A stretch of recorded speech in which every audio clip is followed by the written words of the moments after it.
오늘은 거룩한 안시일을 맞이하게 되었습니다. 오늘 목회자와 공직자분들은 오늘 줌을 통해서 이렇게 다 들어오셨습니다. 환영합니다. 자, 사랑하는 우리 신경원국의 모든 축복 가정들 오늘 함께 귀한 예배에 참여하게 되었습니다. 진심으로 감사를 드립니다. 먼저 오늘 훈독을 했습니다마는 훈독한 내용을 본문으로 해서 말씀을 드리도록 하겠습니다. 참 어머님께서 천일국 8년 천력 9월 26일 날 전국 목회자들을 부르시고 목회자들에게 주셨던 말씀이 되겠습니다. 내가 애타게 말했습니다. 참부모가 지상에 있는 동안에 78억이나 되는 인류 가운데에 3분의 1이라도 하늘 부모님을 부모님으로 알고 모시는 천일국의 백성이 되어야 한다는 것입니다.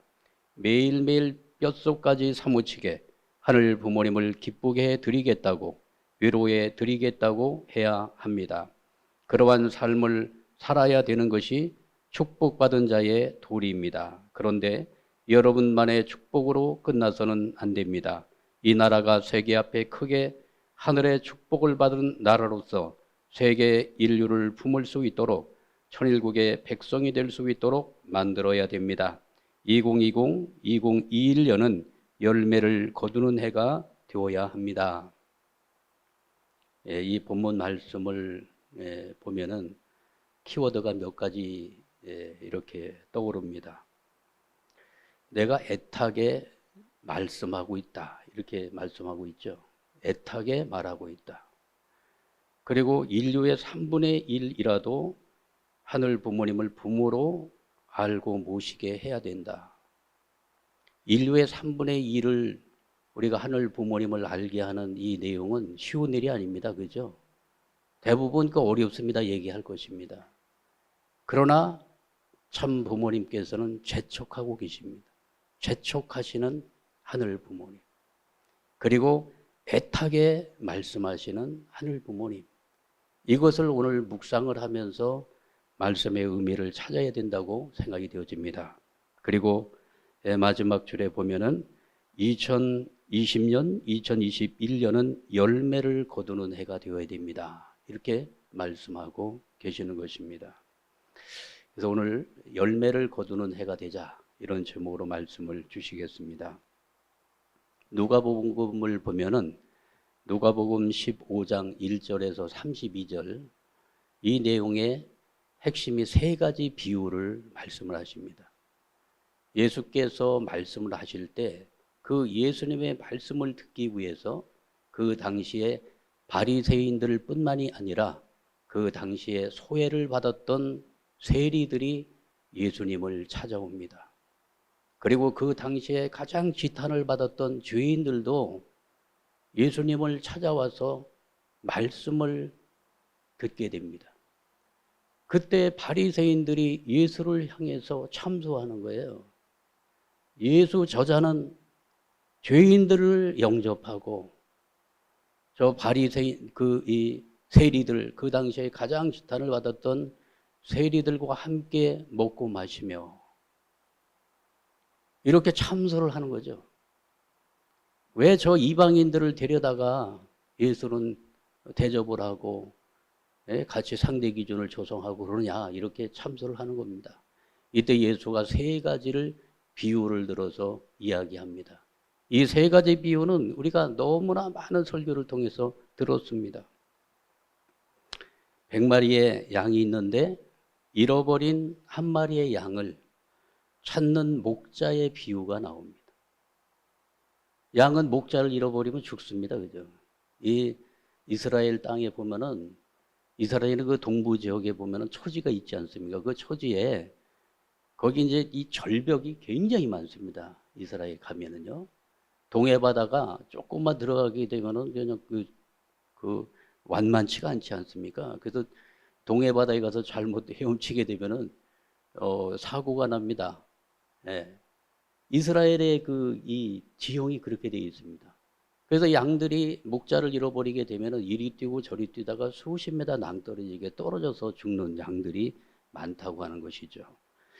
그 다음에 두 번째 비유는 10개의 드라크마가 있는데 잃어버린 1개의 드라크마를 찾는 여인이 등장합니다. 여성이 등장하죠, 여성. 목자는 옛날에 전부 다 여성보다는 남성이었겠죠. 그런데 여기에서 1개의 드라크마를 찾는 여인은, 그 드라크마를 찾는 그 주인공은 여성이 등장합니다. 그리고 두 아들이 있는데 집을 나간 아들을 찾는 아버지가 등장을 하고 있는 것입니다. 여기에서 보면은 이 두 아들을 찾는데 집을 나간 아들, 탕자의 비유라고 이야기를 우리는 많이 듣고 있습니다. 탕자. 그런데 여기에서 그 비유는 탕자의 관점이 아니라 하늘 부모님의 관점에서 이것을 봐야 되는 것이죠. 이 공통점이 있습니다. 잃어버렸다. 여기 공통점이고요. 두 번째는 뭡니까? 찾는다는 거죠. 찾는다. 잃어버린 것을 찾는다. 이것이 바로 이 세 가지 비유의 핵심 키워드가 되는 것입니다. 하나를 보면 잃어버린 양을 찾는 목자의 비유가 있습니다. 여기서 양은 누구를 상징하고 있습니까? 동물을 상징하나요?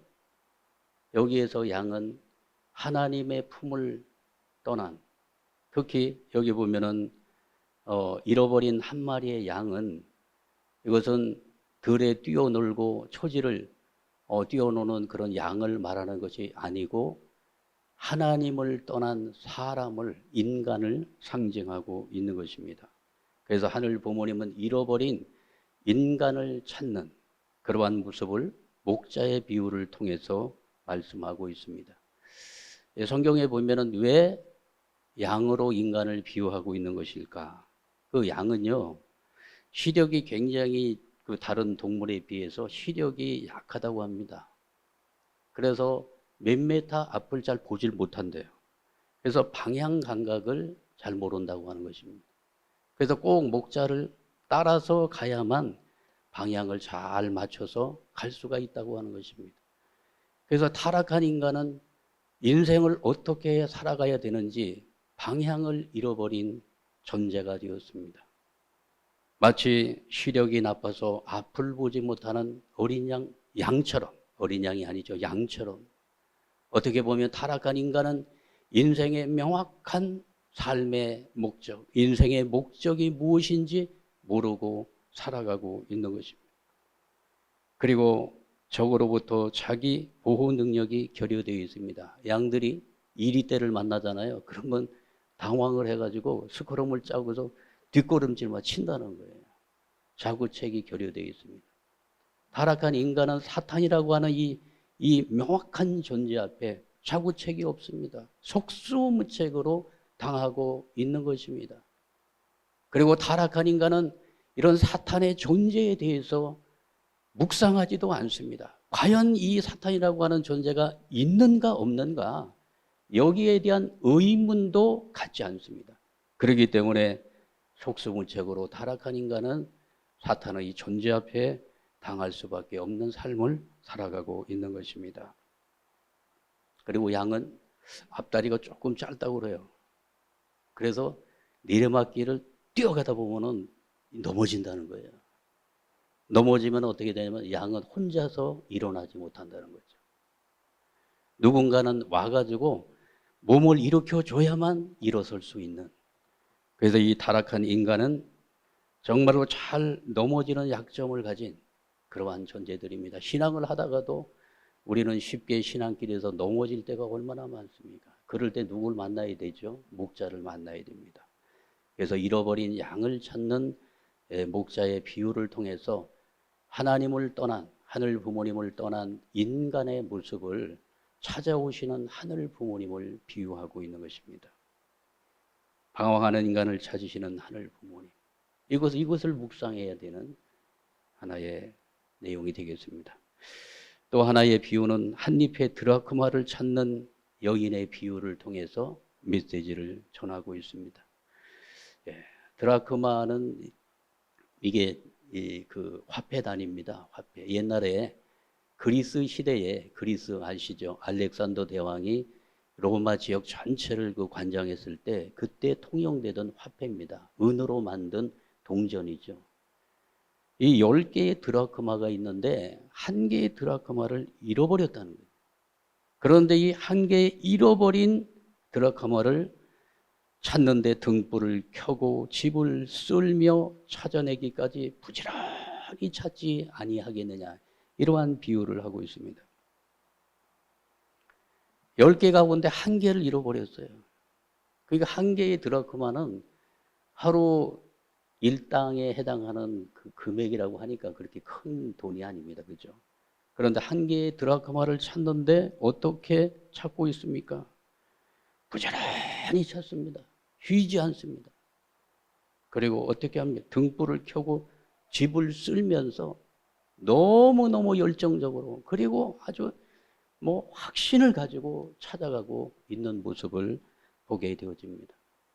그렇다면 여기 한 개의 드라크마는 무엇을 또 상징하고 있는가요? 이것을 보면은 무엇으로도 바꿀 수 없는 소중한 인간. 비록 하나님의 품을 떠났지만은 하늘 부모님의 입장에서는 어떻게 보면 타락한 인간은 한 개의 드라크마보다도 더 무가치한 존재로 떨어진 인간이 되었습니다. 그렇지 않습니까? 하늘 부모님의 입장에서 보면 그럴 거예요.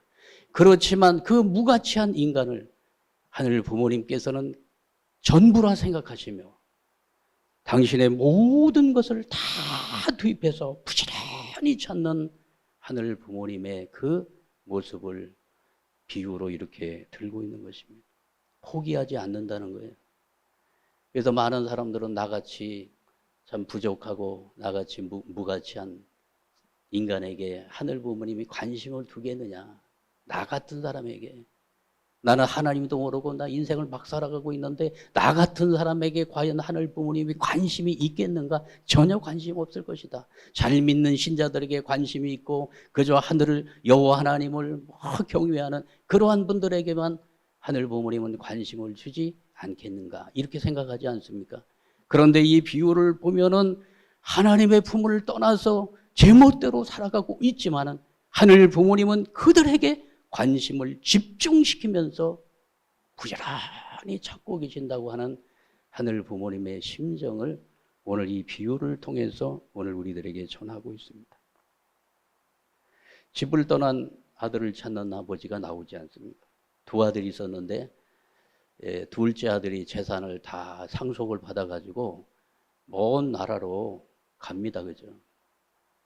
이민을 가가지고 호랑방탕 그 돈을 다 써버렸어요. 그래서 나중에는 완전히 거지가 되어가지고 돼지들이 먹는 쥐엄나무 열매를 먹으면서 그렇게 정말로 비참하게 살아가다가 아버지께로 돌아오지 않습니까? 그죠? 그래서 아버지께로 돌아왔더니 둘째 아들이 돌아왔다고 기쁘게 맞이하면서 큰 잔치를 베푸시는 이제 그런 내용이 나오고요. 그리고 이막이 또 나옵니다. 이막에서 보면은 맏아들이 등장합니다.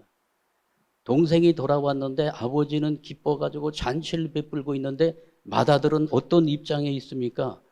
둘째 아들이 돌아온 것이 화가 나는 거예요. 저놈은 아버지 속색이고 그렇게 집을 나가서 재산 다 탕진하고 돌아왔는데 저 후려막심한 놈이 집에 들어왔다고 아버지가 잔치를 베풀고 그게 화가 나는 거죠. 화가 나는 거죠. 그래서 아버지에게 항변을 해요. 항변을 해요. 어떤 항변을 합니까? 나는 아버지를 섬겨 명을 어김이 없거늘 내게는 염소 새끼라도 주어 나와 내 벗으로 즐기게 하신 일이 없더니.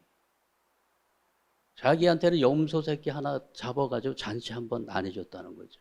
그런데 동생이 왔다고 그렇게 잔치를 베푸는 모습을 보니까 너무 화가 난다는 이런 항변의 말씀을 이렇게 비유로 하고 있는 것입니다. 오늘 우리는 하늘 부모님의 마음을 헤아리지 못하는 그 맏아들처럼 그러한 마음을 가진 사람들은 아닌가 생각이 되어집니다. 유대인들을 이 맏아들로 비유하고 있는 것입니다. 유대인들은요, 당시의 율법도 전통도 잘 지켜왔고 토라를 지키고 가르치는 데 전력 다했고 안식일 잘 지키고 11조 생활 의무도 다했고 신앙의 본분을 다하지 않았습니까? 근데 뭘 더 원하십니까? 이거잖아요. 오늘 통일가의 식구들도 내가 이만큼 예배 생활 잘하고 헌금 생활 잘하고 뭐 여기 열심히 뭐 대회도 참석하고 그랬는데 뭘 더 원하십니까? 여러분 그런 마음을 가진 어떻게 보면 제 자신부터 그런 마음이 있지 않나 생각이 되어집니다. 그러나 여기에서 지금 초점을 맞추고 있는 하늘 부모님께서 지금 인간에게 주고자 하는 그 메시지의 초점은 어디에 있는 것입니까? 하늘 부모님이 지금 잃어버린 자를 찾고 있다. 여기에 관심을 함께 초점을 맞춰야 된다고 하는 내용이 아닐까 생각이 되어집니다. 자녀를 찾아오시는 하늘 부모님의 심정을 참부모님께서는 이렇게 표현하셨습니다. 억겁의 시간과 정성을 쏟아부어 당신의 자식으로 창조해 놓은 인간이 타락으로 말미암아 사탄의 혈통을 받고 어둠 속으로 숨어버린 그 순간부터 하나님께서 당하신 그 고통이 얼마나 큰지 아십니까?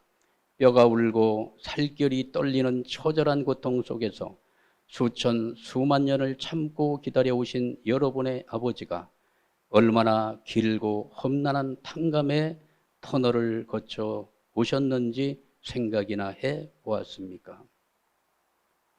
세월호 침몰 사건 때 그 잃어버린 그 물속에 수장되어 있는 그 손주를 기다리는 그 할머니의 그 애달픈 그 기도와 아이가 살아서 돌아오기를 간절히 그 염원했던 그 내용이 신문에 실린 적이 있어요. 그때 제가 그것을 보고서 하늘 부모님의 심정이 저러하구나 하는 것을 느낀 적이 있습니다. 하늘 부모님의 관심사 어디에 있습니까? 예배 잘 드리는 거 여기에서 끝나는 것이 아니라 하늘 부모님의 그 마음 속에 늘 새겨져 있는 내용이 무엇입니까? 에덴 동산을 떠났던 아담 해와가 다시금 돌아오기를 기다리고 그 하늘 부모님의 관심사는 자나깨나 집을 나간 그리고 에덴 동산을 떠난 그 아담 해와가 돌아오기를 기다리는 그것이 하늘 부모님의 최고의 관심사임을 우리가 생각하게 되는 것입니다. 그래서 우리가 하늘 부모님을 닮은 자녀가 되기 위해서는 우리의 마음 가운데 정말로 하늘 부모님을 떠난 그리고 이 세월의 하늘 부모님을 떠난 이 세월의 벌판에서 방황하고 있는 그들이 하늘 부모님의 품으로 돌아오기를 기다리는 그러한 하늘 부모님의 마음을 품고 오늘 우리가 신앙을 하고 있는가 이것을 생각하지 않을 수가 없는 것입니다. 잃어버린 아들, 딸들을 찾으시는 하늘 부모님 이것이 하늘 부모님의 최고의 관심사가 아닐까 생각이 되어집니다. 그래서 이 교회는 하늘 부모님의 관심사에 초점을 맞출 때 그 교회는 본질을 잃어버리지 않습니다. 그러나 하늘 부모님의 관심사를 떠나서 다른 곳에 교회가 집중하게 될 때 그 교회는 본질을 잃어버리는 교회가 된다는 사실을 오늘 이 내용을 통해서 말씀을 드릴 수가 있겠습니다. 그래서 오늘 누가복음 15장 이 32절까지의 이 내용을 중심 삼고 하늘 부모님의 관심사는 두 가지입니다. 내가 찾고 있다. 그러니까 인간에게 던지는 메시지는 뭡니까? 찾아오라는 거겠죠. 전도의 명령이고 또 하나는 사랑의 명령입니다. 마다들처럼 그렇게 미워하지 말라. 교회에 돌아온 그 이방인이라고 저 수준도 안 되는 사람이 교회에 왔다고 그들을 미워하고 그런 것이 아니라 그들을 사랑하라고 하는 사랑의 두 가지 명령 이것이 바로 오늘 이 시대에도 통하는 하늘 부모님께서 지상해 주시는 지상 명령이라고 생각이 되어집니다. 세월호 사건을 말씀을 드려서 죄송합니다마는 이 세월호 침몰 사건을 통해서 그때 제가 받았던 그 충격은 어마어마합니다. 이 물속에 빠진 사람을 이 구조하는 것은 이게 건져내는 것을 뭐라 그럽니까? 뭐라 그러죠? 구조한다 그러죠. 구조대가 가가지고 사람을 건져내는 거 구조한다 그래요. 구조. 요즘에도 엊그제 보니까 이제 이천에서 물류센터에서 지금 큰 화재가 나가지고 소방대원이 거기 들어가서 한 사람이 돌아가셨죠. 거기에 그 구출하잖아요. 구출한다 그러죠. 구출. 위기 속에 빠진 사람을 구출하는 거. 그래서 물에 빠진 사람을 끌어내는 거. 구조 또는 구출 이렇게 이야기를 합니다만은 고해의 바다에 빠져가지고 사경을 헤매고 있는 인간을 이 구원하는 걸 뭐라고 하죠? 구출하는 걸 뭐라 그래요? 자, 생還을 기다리는 부모의 마음. 베드로후서 3장 8절의 말씀이 되겠습니다. 사랑하는 자들아, 주께는 하루가 천년 같고 천년이 하루 같은 이 한 가지를 잊지 말라. 이 말씀의 의미가 어떤 의미가 있나요? 사랑하는 자들아, 주께는 하루가 천년 같다는 거예요. 주께서는 이 땅에 타락한 인간을 구원하기 위해서 왔어요. 구조하기 위해서 이 땅에 오신 겁니다. 그런데 이 물에 빠진 인간을 구원할 때 그냥 여유 있게 합니까? 안 되잖아요. 그 빠진 인간이 생還되기를 기다리는 그 부모의 마음은요, 하루가 천년 같을 거예요. 하루가. 그리고 천년이 하루 같을 거예요. 천년이 하루 같은. 그러한 심정을 잊지 말라고 오늘 우리들에게 말씀하고 있습니다. 구조와 구원의 차이에 대해서 말씀을 드렸습니다. 타락한 인간을 구원하는 것, 이거는 구원이 되겠습니다. 하나님의 해방과 인류의 구원자로 이 땅에 누가 오셨습니까? 참부모님이 오셨습니다. 마침내 한반도의 종기를 타고 인류의 참부모여 만왕의 왕께서 하늘의 인침을 받고 현현하시게 된 것입니다.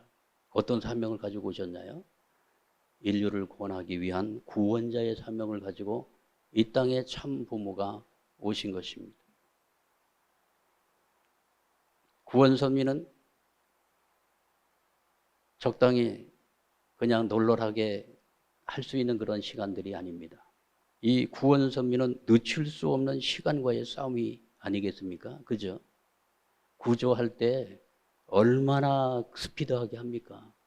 그리고 이 구조자들이 들어가서 구조할 때는 생명을 걸고 하는 거예요. 시간과의 싸움이에요. 왜냐하면 시간을 경고하게 되면 전부 죽는 겁니다. 그래서 시간과의 싸움이죠. 그래서 구원선미도 마찬가지로 이 땅에 참 부모님이 구세주 메시아로 이 땅에 오셨는데 구원자로 이 땅에 오셔서 타락한 인류를 구원할 때 시간이 없는 것입니다.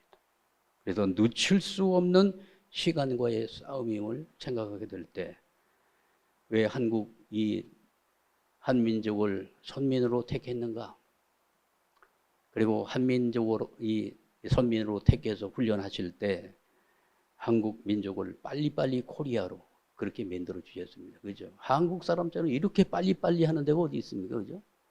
이것은 구원 선물을 늦출 수 없는 시간과의 싸움이기 때문에 하늘 섭리가 이 대한민국에 연결이 되어서 이 나라 이 민족을 다이나믹한 그러한 대한민국으로 만들어 오신 것이 아닌가 생각이 되어집니다. 오늘 이러한 관점을 가지고 오늘 참부모님의 말씀을 보면 새롭게 다가옵니다. 재촉하시는 참부모님. 내가 애타게 말했습니다.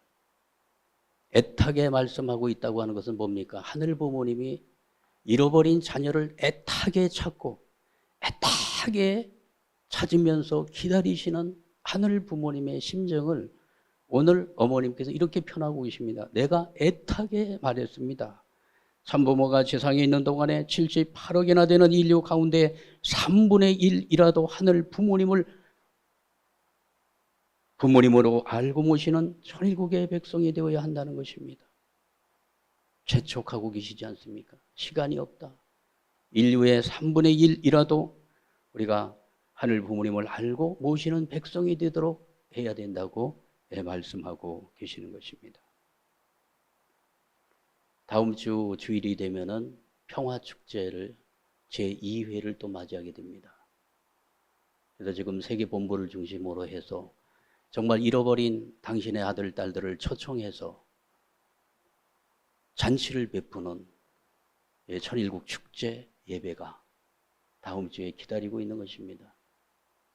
어찌 보면 이 세 가지 비유, 누가복음에 나오고 있는 이 세 가지 비유 가운데 하늘 부모님의 품을 떠난 그러한 인류를 초청을 해서 사랑을 베풀고 잔치를 베푸는 그러한 평화 축제가 이제 일주일 앞으로 성큼 다가오게 되었습니다. 그리고 통일가는 지금 예배 혁신을 이루고 있습니다. 주일날에는 이제 새로운 영혼들이 왔을 때 그들의 눈높이에 맞는 예배를 드리고 또 그분들에게 맞는 말씀을 선포함으로써 그들이 하늘 부모님의 자녀가 될 수 있도록 예배를 갱신하자고 지금 몸부림치고 있는 것입니다. 이러한 관점에서 이제 금년도 참 어머님께서는 2021년 열매를 거두는 한 해가 되어야 됩니다 말씀하고 계십니다. 오늘 말씀 선지 230권 28쪽의 말씀을 보면 이렇게 말씀하고 있습니다. 밥 먹는 것보다 더 중요한 것이 하늘나라의 백성을 거두는 것입니다. 그게 본직입니다. 이 땅 위에 사는 우리들의 본업입니다. 생애에 해야 할 일 중에 그 이상 귀한 게 없는 것입니다. 세상에 취직해가지고 출세하거나 돈을 모았던 것은 다 흘러가는 것입니다. 저 나라에서는 돈을 모아 가지고는 아무 소용없습니다. 저 나라에서는 물질이 필요 없습니다. 지식이 필요 없습니다. 그래서 우리의 본업이 하늘 백성을 거두는 것이 우리의 본업이 되어야 된다고 말씀하고 계십니다. 그러면서 부모님께서 목회자들에게 43가정을 실세화하라 이런 말씀을 주시면서 100일 활동을 명하셨던 그러한 내용입니다. 100일 다 지냈어요. 얼마나 재촉을 하시는지 모릅니다. 왜 그렇습니까? 구원섭리는 늦출 수 없는 시간과의 사투를 벌이는 시간이기 때문에 오늘 어머님께서는 이 100일이라고 하는 기간을 설정하시고 43가정을 실사화해서 하늘 백성의 열매를 거두라고 말씀하고 계시는 것입니다. 여러분 이 말씀은 여러 차례 들었지만 이 말씀이 정말로 내 심정 가운데 절절하게 느껴져 와야 될 것으로 생각이 되어집니다. 지금 천보 가정이 탄생을 했습니다. 종으로 횡으로 430수를 완성한 가정들이 지금 43가정 실사화를 위해서 뛰고 달리고 있습니다. 이것을 이제 잘 협조하기 위해서 천심원이 만들어지고 천보교육원이 만들어지게 되었습니다. 그리고 요즘에는 수행에 대한 이야기를 많이 합니다. 수행. 축복 가정이 이제 수행을 통해 가지고 완성에 이루어야 된다. 이런 얘기 많이 하고 있지 않습니까? 여러분, 통일가의 수행법이 있습니까? 통일가의 수행법 있습니다. 불교에는 명상이나 여러 가지 수행법이 있습니다. 많은 이 종교에는 수행법이 있어요. 인간을 완성으로 나가게 하는 수행법이 있지 않습니까? 우리 통일가의 수행법은 도대체 무엇입니까? 저는 두 가지의 관점을 가지고 오늘 말씀을 드리겠습니다. 첫째는 말씀을 묵상하면서 말씀의 삶을 살아야 됩니다. 그래서 참부모님께서는 오늘 우리들에게 훈독회의 전통을 세워주시고 그리고 가정예배의 전통을 세워주신 것입니다. 말씀을 묵상하면서 말씀 속에 깨달음을 얻고 깨달음을 얻은 그 내용을 우리의 삶 속에 실천 공행해 나갈 때 우리의 인격의 혁명적 변화가 일어날 줄 믿습니다. 또 한 가지 수행법이 전도입니다. 전도는요, 하늘 부모님이 만들어 놓은 최고의 수행법입니다. 전도의 현장에 나가서 정말로 잃어버린 아들, 딸들을 찾기 위해서 몸부림을 치면서 정성을 들이고 말씀을 준비하고 부모의 심정으로 종의 몸을 쓰고 현장에 나가서 그들을 섬기며 나가는 삶이 우리의 인생을 근본적으로 변화시키는 최고의 수행법이 된다는 사실을 기억해야 될 것입니다.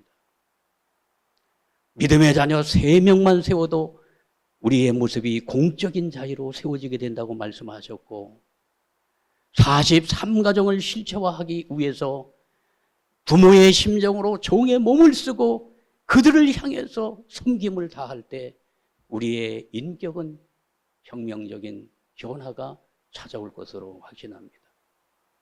초창기 때 이런 전도의 문화가 있었잖아요. 그래서 어느 조직도 지금 기독교나 드는 기타 여러 이 종교에서도 말씀을 전하면서 그 전도에 불타는 교회들은요, 식구들이 다 성장합니다. 그리고 교회가 성장합니다. 이렇게 해서 우리는 뭐 수행이라고 하는 것이 따로 있고 뭐 명상을 하고 호흡법을 하고 그런 차원을 넘어서서 정말로 하늘이 명하는 이 전도의 사명에 이 충실한 그러한 사명을 다하게 될 때 오늘 우리의 인격이 반듯하게 성장되는 역사가 이루어지게 될 것입니다. 오늘 우리는 이제 하반기를 출발하면서 이제 다시 한번 전도의 열매를 거두는 그러한 교회가 되어지고 그러한 가정들이 되시기를 진심으로 축원하고 돌아오는 이 한 주일 동안도 그냥 우리들 자신만 참석하는 것이 아니라 잃어버린 영혼을 정말로 인도해서 함께 참여하는 그러한 평화 축제가 되기를 진심으로 축원하면서 오늘 말씀을 마치도록 하겠습니다.